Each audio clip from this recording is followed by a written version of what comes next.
Sentence സ്ട്രക്ചറിൻ്റെ parts എന്തൊക്കെയാണ് basic idea ഈ വീഡിയോയിൽ മനസ്സിലാക്കാം.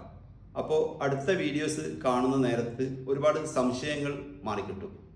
ഇനി വരുന്ന വീഡിയോസിൽ ഓരോ ടെൻസിൻ്റെയും ഗ്രാമർ റൂൾസ് മനസ്സിലാക്കി ശരിയായ രീതിയിൽ വാക്യങ്ങൾ ഉണ്ടാക്കാൻ പഠിക്കാനുള്ളതാണ്.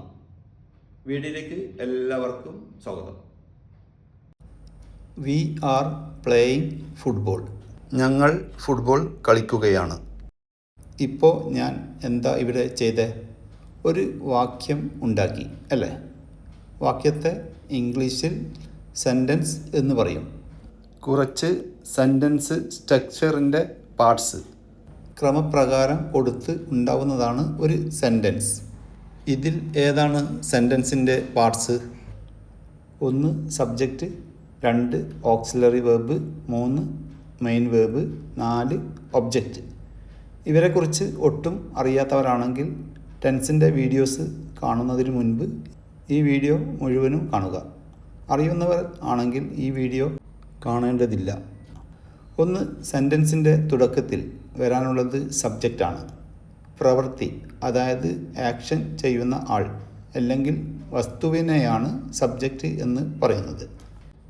ഞാൻ വന്നു. ഇതിൽ സബ്ജക്റ്റ് ഞാൻ. 2 ഓക്സിലറി വെർബിനെ ഹെൽപ്പിംഗ് വെർബ് എന്ന് മറ്റൊരു പേരിലും അറിയപ്പെടും. മെയിൻ വെർബിനെ അർത്ഥ വ്യത്യാസം വരുത്താൻ, അതായത് പ്രവൃത്തി എപ്പോഴാണ് നടന്നത് അല്ലെങ്കിൽ എപ്പോഴാണ് നടക്കാൻ പോകുന്നത് എന്നൊക്കെ മനസ്സിലാക്കാൻ സഹായിക്കുന്നതാണ് ഓക്സിലറി വെർബ്, അതായത് ഹെൽപ്പിംഗ് വെർബ്.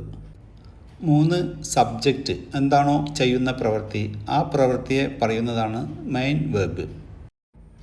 ഞാൻ വന്നു. ഇതിൽ സബ്ജക്റ്റ് ഞാൻ, മെയിൻ വെർബ് വന്നു.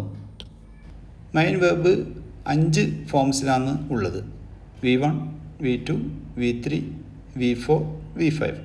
ടെൻസ് വരുന്നതിന് അനുസരിച്ച് ഫോമിൽ മാറ്റം വരും.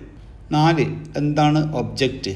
പ്രവൃത്തി ചെയ്യുന്നത് എന്തിനു നേരെയാണോ അതാണ് ഒബ്ജക്റ്റ്. ഞാൻ ആരെക്കുറിച്ചാണോ പറയുന്നത് അവരാണ് ഒബ്ജക്റ്റ്. അല്ലെങ്കിൽ ഞാൻ അവനെ കണ്ടു. സബ്ജക്റ്റ് ഞാൻ, മെയിൻ വെർബ് കണ്ടു, ഒബ്ജക്റ്റ് അവനെ. മനസ്സിലായല്ലോ? ടെൻസസിൻ്റെ അടുത്ത വീഡിയോസ് കാണുമ്പോഴേക്കും ഇതെല്ലാം വിശദമായി പഠിച്ചു മനസ്സിലാക്കും. Thank you.